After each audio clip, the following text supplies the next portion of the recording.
Iran અને ઇઝરાયલમાં તણાવની સ્થિતિની અસર દુનિયાભરના શેર માર્કેટમાં જોવા મળી રહી છે. ખાસ કરીને ભારતીય શેર બજારમાં પણ આજે ભારે ધોવાણની સ્થિતિ રહી. 1 ઓક્ટોબરના રોજ ભારતીય શેર બજારો બંધ થયા પછી સેબીનો એફએનઓને લઈને એક સર્ક્યુલર બહાર પડાયો. આ સર્ક્યુલરને લઈને જે વાતો હતી તેને લઈને પણ બજારમાં અસમંજસનો માહોલ જોવા મળ્યો. જો કે આજના કારોબારની વાત કરવામાં આવે તો ઇઝરાયલ અને ઈરાન વચ્ચેની તંગદિલીના કારણે બજારમાં ભારે વેચવાલીનો માહોલ જોવા મળ્યો તો દિગ્ગજ કંપનીઓના શેર્સમાં પણ મહદઅંશે ઘટાડો જોવા મળ્યો. ત્યારે ઈરાન અને ઇઝરાયલ વચ્ચેના માહોલની ભારતીય બજારો પર શું અસર રહેશે તે માર્કેટ એક્સપર્ટ જયદેવસિંહ ચુડાસમા પાસેથી જ જાણીએ. ઈરાન અને ઇઝરાયલને લઈ અને જે તણાવભરી પરિસ્થિતિ છે તેનું નેગેટિવ રિફ્લેક્શન આજે દુનિયાભરના બજારોની સાથે સાથે ભારતીય શેર બજારમાં જોવા મળ્યું હતું.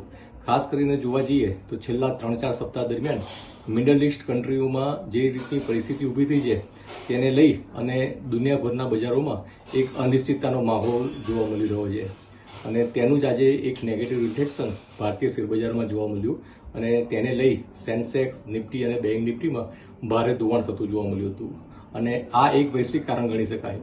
પણ અન્ય સ્થાનિક કારણ પણ આજે ભારતીય શેર બજારમાં ઘટાડા માટે કારણભૂત હતું અને તેનું જે મુખ્ય કારણ હતું તે 1 ઓક્ટોબરના રોજ ભારતીય શેર બજારો બંધ થયા ત્યાર પછી સેબીનો એફએનઓને લઈને એક સર્ક્યુલર બહાર પડ્યો હતો અને આ સર્ક્યુલરની જે વાતો હતી તેને લઈ પણ બજારમાં એક અસમંજસભર્યો માહોલ ઊભો થયો હતો અને તેને લઈ અને એક નેગેટિવ ઇમ્પેક્ટ જોવા મળી હતી. તો આજના કારોબારની જો વાત કરવા જઈએ તો ઇઝરાયલ અને ઈરાનનો તણાવ અને ત્યારબાદ એફએનઓને લઈ અને સેબીનો સર્ક્યુલર આ બંને વાતને લઈ અને ભારતીય શેર બજારમાં જબરજસ્ત વેચવાલી જોવા મળી હતી અને સેન્સેક્સ, નિફ્ટી અને બેંક નિફ્ટીમાં ઓલમોસ્ટ 2% સુધીનો ઘટાડો જોવા મળ્યો હતો. જ્યારે અન્ય સેક્ટોરલ ઇન્ડાઇસીસની વાત કરવા જઈએ તો તેમાં પણ ભારે ધોવાણ થતું જોવા મળ્યું હતું અને તેમાં લગભગ 3 થી 4.5% સુધીનો ઘટાડો જોવા મળ્યો હતો અને કંપની સ્પેસિફિક જોવા જઈએ તો ઘણી બધી દિગ્ગજ અને બ્લુચિપ કંપનીઓના શેરોમાં પણ 4 થી લઈને 6% સુધીનો ઘટાડો જોવા મળ્યો હતો.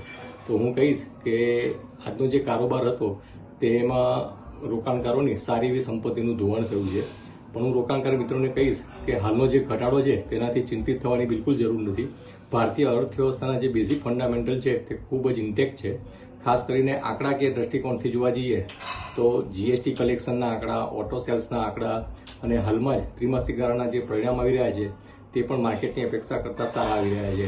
તો તેને લઈને કહીશ કે ખૂબ ઝડપથી ભારતીય શેર બજારમાં સ્થિરતા પણ જોવા મળશે અને ત્યારબાદ ક્રમશઃ ભારતીય શેર બજારમાં તેજી પણ જોવા મળશે.